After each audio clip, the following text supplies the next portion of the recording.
if you look at the aggregate moves from markets over the course of the month, it would appear as if not much was going on. Fairly modest moves across most asset classes, gently going up in most cases. But if you look within that, there was a lot of volatility during the course of the month, particularly in bond markets, where yields moved around quite a lot, mostly in response to expectations from the Federal Reserve, what they were going to do on interest rates, data coming out of the US, that type of thing. The general pattern has been that bond market yields are edging up after that sharp fall post-Brexit. And remember, falling bond yields means you've got a big capital return. Rising bond yields, you're now seeing bond markets coming under a little bit of pressure.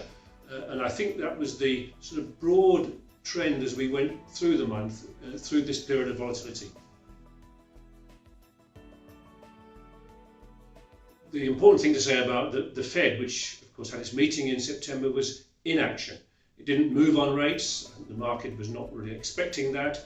But perhaps more importantly was the Fed's statement, which was rather more dovish than the market was anticipating.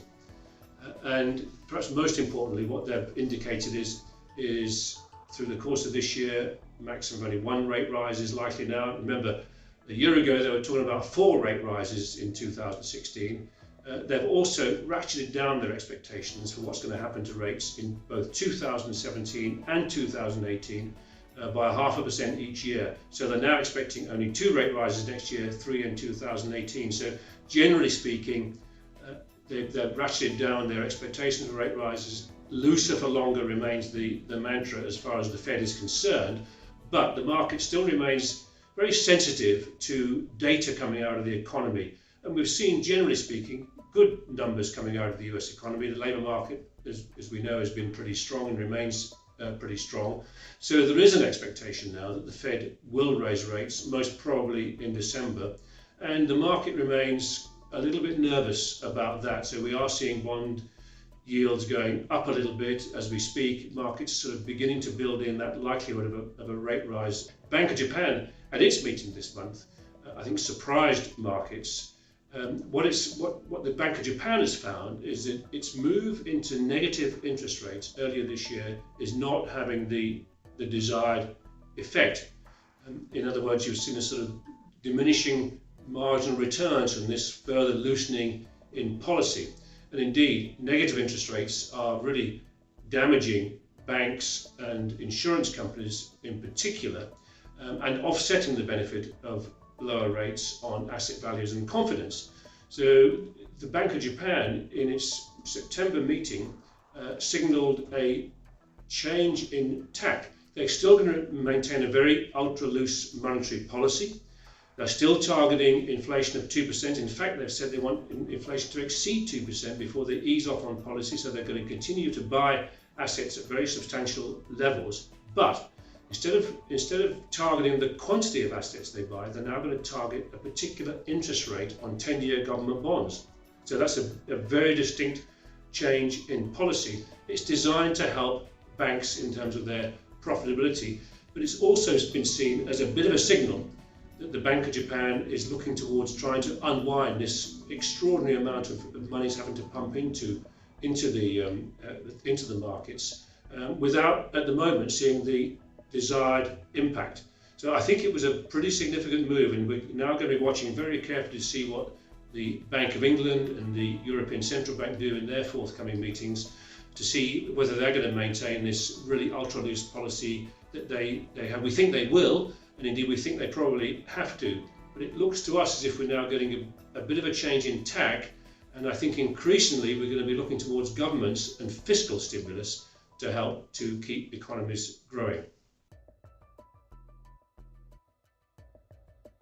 Commodities really this month were driven by the oil price and OPEC. There had been noises coming out of OPEC. They were moving towards some sort of a curb on production, and we did see the outline of a preliminary agreement in OPEC to curb production, in fact to cut production next year by 1 million barrels a day. Quite significant, because that's about the excess the supply that's in the market at the moment. The devil is in the detail. It's not going to be until the end of November that they will decide on the individual countries' cuts in production, and there's no doubt going to be some difficulty about that. There's probably going to be some difficulty about implementation, but it's a very clear change in direction. It's the first production cut since 2008. It's the first time in this cycle that Saudi Arabia, by far the biggest producer in OPEC, has indicated that it's prepared to curb production. So I think we're seeing a bit of a change going on here too. The oil price reacted very significantly to that. It's up over 10% from the mid-month lows, got back up to above $50 a barrel. It looks to us now as if the oil price could well trade in a range, perhaps mid-40s to mid-50s, something like that. At the top end, capped by the almost certain increase in production from US shale producers, whose production costs have come down very dramatically, and it's probably supported at the bottom end now by clear measures by OPEC to curb production, as well as continuing growth in demand as the global economy continues to grow a little bit. The UK economy has, I think, surprised all those economists and Remain campaigners who, prior to the referendum, were telling us that the UK economy was going into recession, it would fall into a large hole if we voted to come out. In the event, the UK economy has actually accelerated and picked up, done far better than people thought, and all those economists are now revising up their forecasts for growth. Indeed, this year, I think the UK economy is going to be the best performing economy of the top 7 globally. Not big growth, but close to 2% probably, much better than people thought post-Brexit. However, you could argue that at the moment the UK is in a bit of a sweet spot. It's still in the EU, so it's still benefiting from the single market.